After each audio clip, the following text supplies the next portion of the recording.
کیا آپ جانتے ہیں کہ خوشی کی سب سے بڑی دشمن یہ نہیں کہ ہمارے پاس کسی چیز کی کمی ہے، بلکہ یہ کہ جو ہمارے پاس ہے ہم اسے محسوس نہیں کرتے۔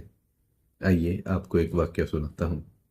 ایک بوڑھے عالم کے پاس ایک مٹی کا پیالہ تھا جو انہیں بہت پسند تھا۔ کئی سال سے وہ اس سے پانی پیتے تھے۔ ایک دن وہ پیالہ میز سے گر کر دو ٹکڑوں میں ٹوٹ گیا۔ ان کے شاگرد یہ منظر دیکھ رہے تھے، لیکن انہوں نے دیکھا کہ عالم مسکرا رہے ہیں، افسوس کا کوئی نشان نہیں۔ ایک شاگرد نے حیرت سے پوچھا، استاد، آپ کا پسندیدہ پیالہ ٹوٹ گیا، آپ کو دکھ نہیں ہوا؟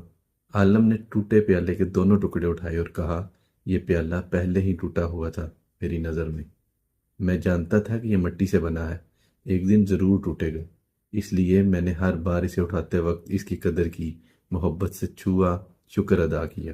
عالم نے فرمایا، جو لوگ سمجھتے ہیں کہ سب کچھ فانی ہے وہ ہر چیز کو خوشی سے استعمال کرتے ہیں، جو نہیں سمجھتے وہ خوشی کے وقت سے ڈرتے ہیں کہ کہیں چھین نہ جائے۔ سب کچھ فانی ہے، یہ سوچ غم نہیں قدردانی سکھاتی ہے۔ جو آپ کے پاس ہے اسے آج محسوس کریں۔